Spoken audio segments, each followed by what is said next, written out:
India witnessed its worst terror attack last week in terms of civilian casualties, the worst since the 26/11 Mumbai terror attacks, in which many civilians were killed. With me is Cyprus High Commissioner to India to talk about the position of Cyprus and how Cyprus is supporting India in terms of its support in the aftermath of the Pahalgam terror attack. Sir, welcome to WION. It's pleasure to have you with us on WION.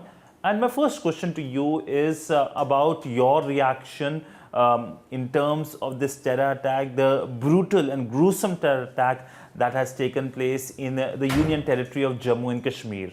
Thank you very much for having me. First of all, Cyprus has already expressed its condolences and its solidarity to the Indian people and the Indian government. Like many nations around the world, we were very shocked and appalled about the brutality of this incident in northern India. And once more, we express our solidarity to the good people of India. And essentially, we know that there have been conversations as well. The Indian External Affairs Minister spoke to his counterpart from Cyprus, and I believe that the conversation was started from the Cyprus side. So if you can talk about what was the basic focus of this telephonic conversation.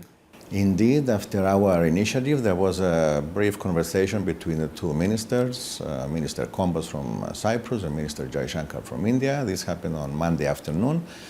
Basically, our minister expressed our concern, our solidarity, and the condolences of the government and the people of Cyprus to India. In addition, because I understand your minister had a number of talks with other European Union nations, but our minister took the initiative to bring this issue to the organs of the European Union, and in particular to the Gymnich Council that will happen in a few days in Warsaw. This is the informal European Union Foreign Affairs Ministers meeting, which will happen in Poland. So it's very good that this issue will be raised at that level, so many countries around the European Union table can take a position and express themselves. Carrying forward, how does Cyprus plans to use or leverage its position to essentially raise awareness about this terror attack globally, especially at the European Union, where, of course, Cyprus is part of? So essentially, how that this issue can be talked inside the European Union, the direction that Cyprus can give. If you can talk about that. As you know, India and Cyprus has a long-standing and very strong bilateral relation from the 50s and 60s. President Makarios with Prime Minister Nehru were two of the main important co-founders of the non-aligned movement. And Cyprus has been in the non-aligned movement for many years. Of course, since we entered into the European Union in 2004, we can no longer call ourselves non-aligned, but the strong bilateral feeling between Cyprus and India continues to this day. So, wanting to help, wanting to keep things involved as much as possible, we volunteered, we took the initiative to raise more awareness about what is happening to India and bring this issue to the European Union Council that, as I said, will happen in Warsaw in a few days. So, will you also sensitize the European leadership about the role of the terror group, the resistance front, which has taken the responsibility initially, and essentially also the Indian side might have briefed you as well, because the Indian side also sensitized the diplomatic community here in Delhi. So what were the conversations like there as well? Indeed, there were some briefings from the Indian side. I missed it because I was traveling, but there is, as you know, the European Union here. And there has been a reaction directly from the President of the Commission, Ursula von der Leyen, on this. So our efforts are in parallel and in addition to the leadership of the European Union. It's not that they are not aware of that. Of course, they are aware of what is happening in India. And generically talking about the issue of terrorism, what's Cyprus' stance on it? Because India has been very vocal about it. India has been at the receiving end of cross-border terrorism emerging from Pakistan. And in this case as well, India has highlighted several times that how Pakistan was responsible for the terror attack in India. So what is your stance on the issue of terrorism? Of course, we are against any form of terrorism and we highly condemn it. And we come from a part of the world where these things are not unknown in our countries. It's very sad to see it happening in Cyprus or in Europe or in India. So we express our solidarity again to the Indian people and we ask for a peaceful resolution of these conflicts. Now it is becoming like a broader issue of India, Pakistan, but this is an issue for India, an issue of terrorism, an issue of cross-border terrorism. But talking about the regional situation which is developing in the aftermath of the Pahalgam terror attack, how do you see it as, and what's perhaps your view on that?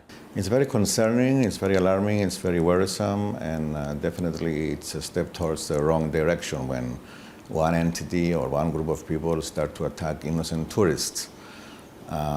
Cyprus is very keen to collaborate with India on issues of security. We have a very good cooperation between our governments, our ministries of defense. We are working together with India on maritime issues, on shipping, on maritime security. So hopefully all this will be a thing of the past soon. At the United Nations as well, any role do you plan to play in terms of this issue? India in the past has called for a common definition on terrorism, that there should be a common definition. So how do you plan to work with India at the United Nations or any other multilateral organization when it comes to dealing with the issue of terrorism? And in particular case for India, the issue of cross-border terrorism. There is a strong collaboration between our two governments on many fora, including the United Nations. And there has been collaboration in the past in terms of supporting each other's candidacies in the various fora of the UN.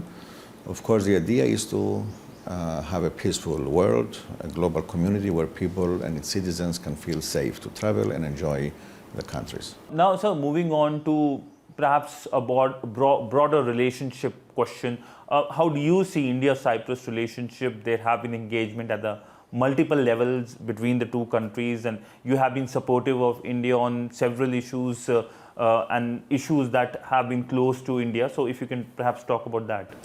Our bilateral relation, as you know, has been growing stronger throughout the decades. We had a number of presidential visits back and forth. Our foreign ministers have met 3 or 4 times the last 2 years. And there is room for improvement. We want to promote Cyprus as a tourism destination. We want to promote Cyprus as an area that people can go and enjoy themselves. And there is a strong business community from India that is interested in doing business in Cyprus. We still have one of the lowest corporate taxes in Europe at 12.5% only. And there are a high number of foreign direct investments from India to Cyprus. We have 2 honorary consulates to help us in this, one in Kolkata and the other one in Mumbai. And we look forward to enhancing our bilateral relationship even further in the years to come. And broader question on the European Union as well. One of the key focus has been an early conclusion of the free trade agreement. In fact, even as we speak, the Indian trade minister is in Brussels, and both sides, the European Union side and Indian side, have reaffirmed conclusion of FTA by year end. So what is the position of your country on that? Of course, we support it and we're doing everything we can to speed things up. It doesn't depend on Cyprus alone, as you can see. It's the European Union nations in general. And of course, on the other side is India. But I'm happy to say that things were moving very well after the visit of the college, which happened a few weeks ago. And as you have mentioned, the idea is to have the agreement signed before the end of the year. So I'm very happy to see your Minister of Trade in Brussels. It means that things are moving, and hopefully by the end of the year we will have the agreement signed. Perhaps coming back to the issue of terrorism and the Pahalgam terror attack, India has been saying that it will take action against terrorists. India has in the past done a lot of counter terror operations. So any kind of cooperation when it comes to India and Cyprus on the issue of counter-terrorism that has happened in the past, if you can perhaps talk about it, or any plans in the future if there is no such cooperation in the past? I'm not familiar of any specific cooperation in this particular field. But the focus is a larger cooperation that can be done between India and Cyprus right now. In the general terms of cooperation of the two governments, yes. And finishing my interview with something that is very close to the heart of India, and not only heart of India as well, but also Arabs and Europeans, that is the India, Middle East, Europe corridor. And your country's position is very geostrategic in the Mediterranean, where India has been increasing its engagement. So if you can perhaps talk about your views, your country's view on this mega connectivity and economic project. Definitely, it's a very prestigious endeavor that we hope to see it materializing soon. If you look at the map, you will realize that Cyprus finds itself naturally on the map, on the way of the IMEC. And we do plan to engage ourselves actively in it, offering logistical support or IT know-how or refueling for the boats or in any other way possible. Cyprus will be able to help this endeavor because even though we don't have land borders with the rest of the European Union, we're the most eastern and the first port that the ships after exiting from Israel can pass by in Cyprus. So we hope to be able to participate actively in that as Cyprus. And India is also increasing its engagement in the wider Mediterranean. The Indian Prime Minister was in France. We have opened a consulate in Marseille recently. The Italian Foreign Minister was in Delhi. We are increasing engagement with Greece as well. Cyprus is a very, very close friend of India. So largely, how do you see India increasing its presence in the wider Mediterranean region? India is welcome to come to the region and increase its influence. And of course, let me add to the high level of visits you mentioned. We had our Deputy Minister for Research, Innovation and Digital Policy visiting here in the fall within the framework of the Mediterranean Conclave. So from Cyprus too, there is an active participation in these meetings. And there is a historic legacy as well. I mean, in the past as well, we saw how India helped when it comes to the situation that developed 50 years ago. So if you can perhaps talk about the historical points between India and Cyprus, that historical moments. In fact, both countries at one point were together at the NAM as well. Well, we are both countries that belong to the Commonwealth. As you know, you received your independence in 1947, we received it in 1960.